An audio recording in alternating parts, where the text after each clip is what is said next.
제가 어디 서야 될지를 잘 몰라가지고 좀 애매한데 여기 서면 아마 네, 다 보이시죠? 네. 어, 갑자기 경영대학에서 와가지고 발표를 해서 아마 당황하셨을 텐데 제가 에너지 환경 기후 변화에 들어온 게 25년 전입니다. 네. 그래서 아마 여러분들이 이 분야에 관심이 거의 없으실 때부터, 그러니까 제가 97년도부터 이제 환경 에너지 기후 변화 쪽에서 지금까지 있었기 때문에 어떻게 보면 이러한 흐름과 역사를 굉장히 옆에서 보고 있었는데요. 이 분야는 되게 특이하게도 이 분야가 확장은 되는데 확장된 속도가 빨라졌다 느려졌다 빨라졌다 느려졌다 이런 이제 약간의 흐름을 타고 있거든요. 그래서 한동안 좀 빨라졌다가 또 한동안은 정체가 됐다가 또 한동안은 빨라졌다가 한동안 정체가 됐다가 라고 하는 흐름들을 25년 사이에 계속 왔다 갔다 하고 있는 와중에 이제 최근에 ESG라는 키워드를 가지고 탄소 중립이라는 키워드를 가지고 조금 빨라지는 느낌이 나는 어떻게 보면 그런 스테이지에 들어온 것 같습니다. 그런데 이 문제가 왜 그렇게 리듬을 타고 있냐면 문제가 어렵기 때문에 그렇습니다. 실제로 이런 분야를 예를 들면 발전시킨다고 해서 갑자기 막 돈이 많이 벌린다거나 하는 분야가 아니고 어떻게 보면 하지 않으면 안 되는 분야이거나 방어적으로 해야 되는 측면들이 꽤 많이 있습니다.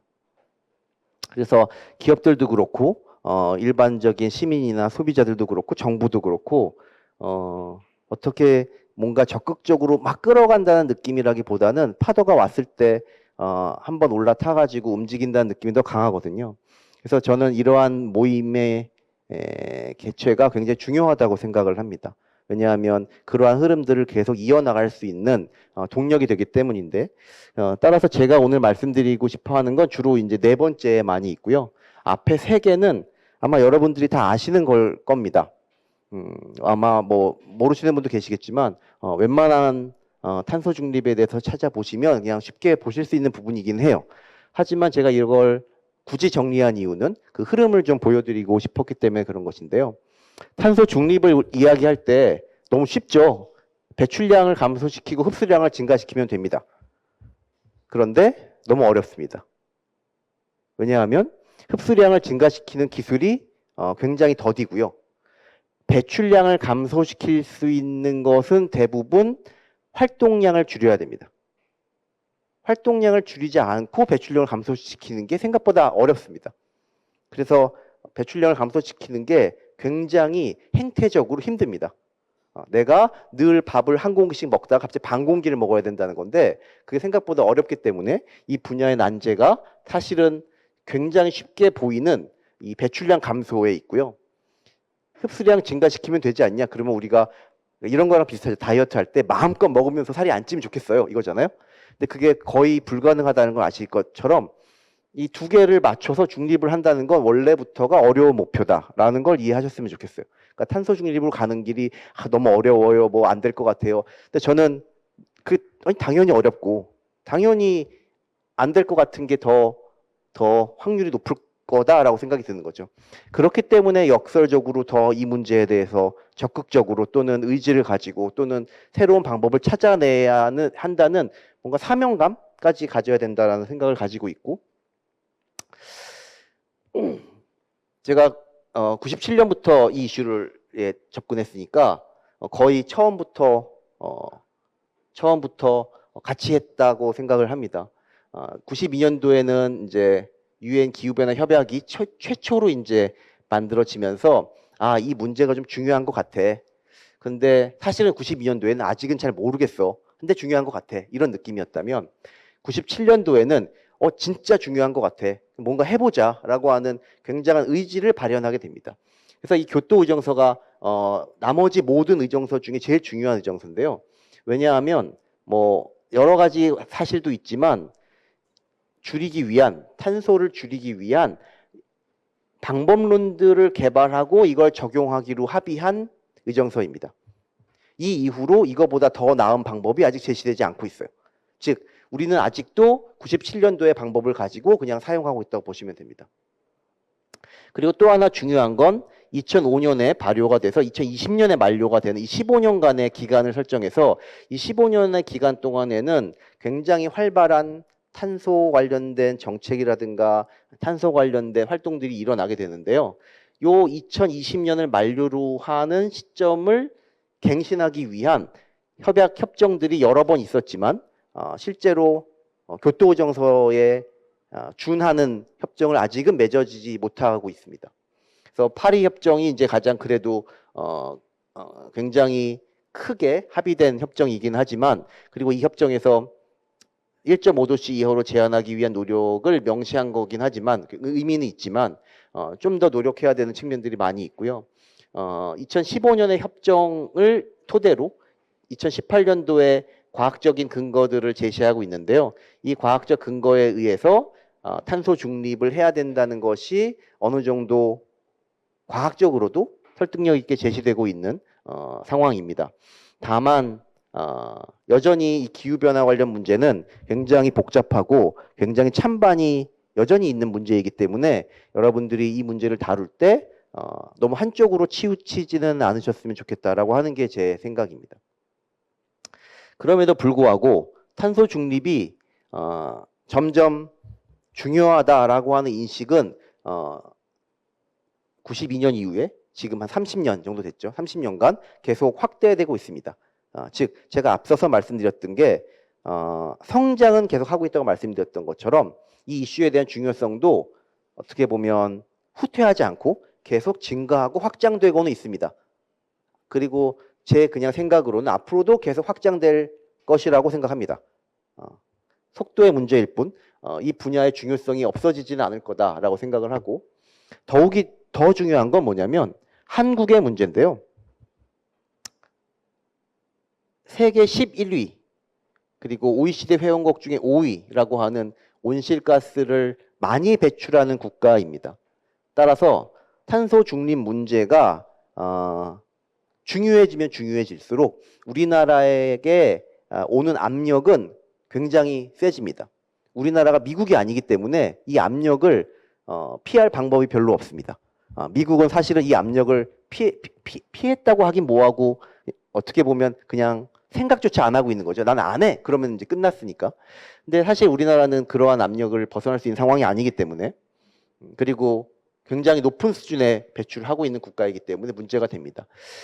그래서 탄소 중립 또는 녹색 성장의 기본 계획들을 이제 만들어 내고 있고요. 그러한 계획 하에서 이제 재생에너지도 발전시키고자 하고 있는데 다른 나라에 비하면 다른 나라를 예를 들면 뭐 쭉 있겠지만 뭐 여기 한국이 있고요. 여기 독일 정도를 비교를 해보면 태양광 제가 다른 것들은 굉장히 비율이 작아서 고르지 않았고요. 태양광이랑 풍력을 합치면 우리나라가 한 2,500 이하 정도 되겠죠. 근데 독일 같은 경우에는 15,000입니다. 그러니까 생각보다 격차가 굉장히 많이 나고 있다는 걸 이해하셔야 되고 사실은 저는 바이오하고 재생 폐기물을 재생에너지이긴 하나 이게 어떤 맥락을 가지고 있는지는 좀 찬반의 의견이 있다고 생각하는데 이것조차도 여기 합치면 2,500이 좀 채 안 되잖아요. 여기는 27,000, 28,000이 됩니다. 그러니까 우리나라가 지금 열심히 하고 있지만 제가 볼 때는 진짜 굉장히 열심히 하고 있습니다. 왜냐하면 우리나라는 제조업이 발달한 나라이기 때문에 생각보다 이 탄소 중립을 만들어내는 게 어렵습니다. 그럼에도 불구하고 잘하고 있으나 독일도 제조업이 강하잖아요. 물론 독일은 지금 그 문제 때문에 어려워지긴 했지만 상대적으로 우리나라가 해야 될 일이 많다라는 생각을 가지고 있고요. 이제 더더욱이 이제 최근에 글로벌 동향을 보면 굉장히 우리나라에게 불리한 여러 가지 것들이 발생하게 됩니다. 첫 번째가 사실은 무역 규제인데요. EU는 이제 더 이상 제조업이 없습니다. 따라서 저는 무역 규제를 해도 자기들이 손해날 건 별로 없습니다. 그러면 이러한 무역 규제를 통해서 자신들이 이익을 얻을 수 있는 여러 가지 전략을 구사하게 됩니다. 그래서 이 환경 문제라는 것이 어떻게 보면 예를 들면 너 환경 파괴할 거야? 응 이라고 대답하기 쉽지 않거든요. 그러면 너 환경을 살릴 거지? 네 라고 대답했을 때 그 뒤로는 다 저런 무역 규제를 피해갈 방법이 별로 없습니다. 너무나 쉽게 명분을 얻는 그러한 주제이기 때문에 이런 문제를 가지고 굉장히 강력한 규제들을 만들어낼 수 있고요. 2026년 1월부터 본격적으로 시행하는 것이 예정되어 있고 철강, 알루미늄, 시멘트, 비료, 전력, 수소인데 특히 우리나라 같은 경우에는 철강이 굉장히 크게 문제가 될 수 있고요. 나머지도 사실은 뭐 문제가 될 수 있겠죠.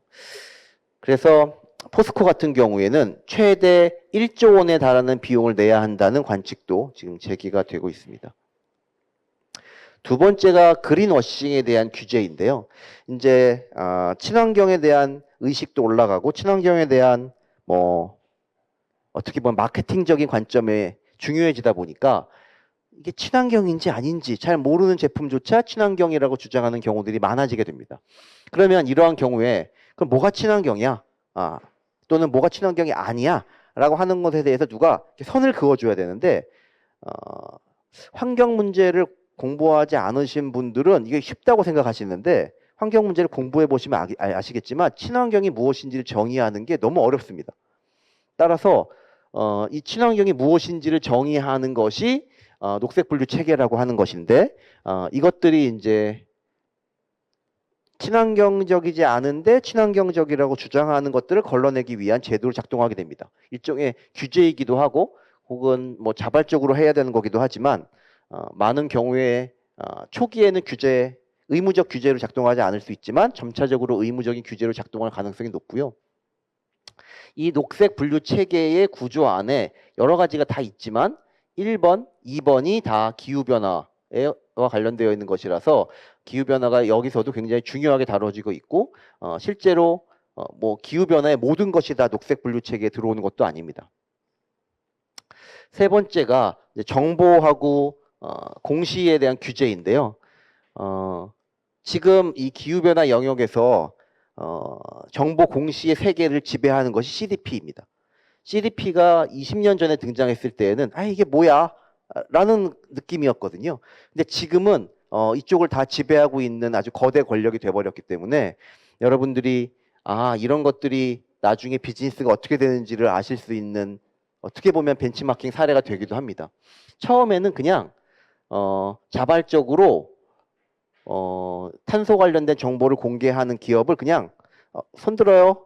그러면 공개하고 싶어요? 와서 공개해 주세요. 이 정도였어요. 이 정도의 느낌이었어요. 근데 지금은 똑같은 단어를 쓰는데도 불구하고 꼭 해야만 될 것 같은 느낌이죠. 우리나라도 탄소 공개 프로젝트에 한국위원회가 있고요. 시가총액 상위 기업들에 대해서는 물론 아직도 의무적으로 요구하진 않습니다. 하지만 왠지 의무적으로 해야만 될 것 같은 생각들이 드는 제도이고요. 그런데 이제 그냥 공개하는 것에서 넘어가서 최근의 흐름은 측정하고 계량화하는 것이 강화되고 있습니다. 과학 기반 감축 목표 이니셔티브라는 게 있는데요. 물론 이걸 안에 들여다보면 사실 뭐 가이드라인이 막 디테일하지도 않고 보완에 대해 굉장히 많이 있습니다. 다만 패러다임이 바뀌고 있다는 걸 이해하셔야 돼요. 그냥 나 줄여 이렇게 선언적인 게 아니라 이제 근데 얼마나 줄여? 뭘 줄여? 어떻게 줄여를 내라고 하는 겁니다. 기업한테. 그러면 이제 대기업들은 어찌 낼 수 있을지 모르겠지만 작은 기업들은 못 낼 거고요. 근데 대기업도 못 낼 수 있습니다. 왜냐하면 여기에서 내라고 하는 게 뭐냐? 스코프 1, 스코프 2, 스코프 3거든요. 스코프 1은 그냥 자기 거 내면 됩니다. 자기 정보. 근데 스코프 2만 돼도 내가 쓰는 전기에 대한 정보를 내야 돼요. 그럼 이 전기에 대한 정보를 내가 어떻게 알고 있겠어요? 이걸 누가 만들어줘야 되겠죠. 보통은 전기에 대한 정보는 국가가 만들어주게 되겠죠. 근데 더 문제는 이겁니다. 나랑 거래하는, 나한테 뭔가를 공급하는 기업들의 정보도 내라고 해요. 그러면 여기까지 가면 이거는 거의 모든 기업에게 해당되는 얘기가 됩니다. 왜냐하면 작은 기업들은 당연히 큰 기업에게 뭔가를 납품하고 있을 텐데 그 큰 기업은 우리 이거 하려면 탄소를 다 계측해가지고 내야 돼. 그러니까 너희도 갖다 줘. 이런 일이 벌어질 거기 때문에 결국 이 CDP와 SBTI의 목적은 모든 기업을 자기의 범위 안에 넣고자 하는 생각을 가지고 있는 겁니다. 다만 기간이 깁니다. 이 사람들은 1년, 2년 내에 그걸 달성하려고 생각하지 않습니다. 이미 25년 했고요. 앞으로 25년, 30년, 50년이 걸리더라도 저걸 이뤄내겠다는 생각을 가지고 있어요. 그래서 그걸 위해서 모든 협상력과 전략과 정책들에게 영향을 주고 있습니다. 거기다가 이제 그러한 이제 계량적인 흐름을 조금 틀면 어디까지 연결되냐면 재무나 투자까지 연결됩니다. 최근에 투자나 재무 영역에서도 기후변화 관련된 여러 가지 정보라든가 위기라든가 기회를 내라라고 하는 흐름들이 있고요. GRI는 좀 일반적인 지표이긴 하지만 IFRS S2는 기후변화에 관련된 정보를 내라라고 하는 것이죠.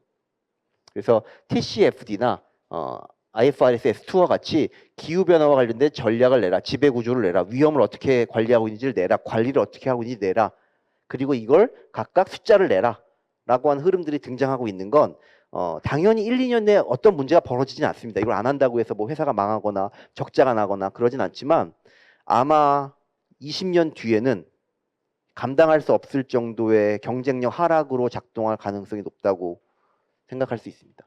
이제 그런 것들에 이제 조금 더 영향을 많이 주는 게 EU의 공급망 실사 지침이라는 게 있습니다. 사실은 EU의 공급망 실사 지침은 환경보다는 인권 쪽에 좀 더 가깝습니다. 인권의 이슈에 좀 더 가깝지만 환경 문제도 다 포함되어 있고요. 이 환경 문제 안에 당연히 기후변화 문제가 있고 EU는 지금 2024년 4월 24일 그러니까 최근에 본회의에 이 실사 지침을 가결했기 때문에 조만간 우리나라에 특히 뭐 작은 기업들은 해당은 안 됩니다. 다만 대기업들 같은 경우에는 굉장히 크게 영향을 줄 겁니다. 그리고 점차 자발적 규제와 관련되어 있는 흐름이 강화되고 있는데요. 자발적 탄소 시장이 강화되면서 RE100이라고 하는 재생에너지를 100% 쓰겠다라고 하는 약정을 하고 그걸 실제로 달성하겠다라고 하는 캠페인을 벌이고 있는데 여기에도 누가 들어가 있냐면 잘 보시면 CDP가 들어가 있습니다. 그러니까 이 세 개의 모든 영역에 다 CDP가 들어가 있습니다. 그리고 CDP는 자기 계획에 따라서 차근차근 이 영역을 확장시키면서 탄소를 생각할 수밖에 없게 하는 환경들을 지금 구현하고 있는 중입니다. 그런데 우리나라에서도 많이 가입을 했습니다. 우리나라에서도 SK그룹을 시작으로 해가지고 사실은 금융그룹은 뭐 이걸 하는 게 크게 어려움이 없습니다. 전기만 쓰면 되는 거기 때문에 다만 LG 에너지 솔루션이나 SK그룹 같은 경우에는 제조가 있기 때문에 상대적으로 이걸 동참했다는 건 굉장히 도전적인 일이라고 저는 생각을 합니다. 자, 그러면 위에 그런 흐름들이 쭉 있었을 텐데 이 흐름들을 좀 소프트웨어 관점과 연결시켜서 이슈를 좀 파악해 보자면 탄소 중립을 위해서 흡수량을 증가시키는 건 제 생각에는 단기적으로 불가능합니다. 그냥 한번 해보는 거지 실제 흡수량을 증가시킬 수 있는 방법이 별로 없습니다. 아무리 나무를 많이 심어도 그건 안 됩니다. 그러면 결국 배출량을 감소시켜야 되는데 소비를 줄이거나 생산을 줄이는 것 또한 우리나라는 받아들이기 어렵습니다. 따라서 효율을 증가시켜야 되는데 효율을 증가시키는 방법을 생각해 볼 때 보통 우리가 하드웨어를 생각하는데 이 하드웨어 방법은 좋기는 한데요. 너무 초기에 비용이 많이 듭니다. 기계를 바꿔야 되고 설비를 바꿔야 되고 따라서 중장기적으로는 이득이 되는데 단기적으로는 비용 상승이 굉장히 많이 됩니다. 우리나라의 그린빌딩 제도를 계속 운영하고 있지만 잘 안 되고 있는 이유가 초기 비용이 높은 데에 반해서 이 투자를 회수하는 기간이 길기 때문에 그렇다고 이해하시면 되고 심지어 우리나라는 재생에너지 자원이 부족하거나 재생에너지 관련 설비가 부족해서 탄소 중립의 방법이 제한적입니다. 그래서 RE100을 하고 싶어도 하기 어려운 경우들이 많이 있습니다. 또 하나는 하드웨어적인 방법은 한계 비용이 체증하는 법칙을 생각한다면 효율을 조금만 높일 때에도 굉장히 큰 R&D 비용이나 굉장히 큰 노력이 들어갑니다. 따라서 제한적인 가능성이 많고요. 또 하드웨어는 자본제이니까 한번 설치하면 그러니까 이거는 물리적으로 텐저블한 제어하니까 좀 더 좋은 기술이 나와도 업데이트하는 게 힘듭니다. 이러한 여러 가지 관점에서 특히 이제 전기자동차 확산이 느린 이유는 다 업데이트하기 힘들어서 그런 거죠. 좋은 방법이 나와도 현재 화석연료로 운행되는 자동차를 업데이트하는 게 불가능하기 때문에 계속 화석연료를 쓸 수밖에 없는 상황입니다. 따라서 소프트웨어적인 방법이 반드시 필요한 거고 이러한 방법들은 기존의 아날로그 프로세스를 디지털화하는 것뿐만 아니라 서비스화하는 개념까지 포함되어 있습니다. 그래서 디지털화와 서비스화 개념이 굉장히 중요한 탄소 중립의 방법이라고 생각이 들고요.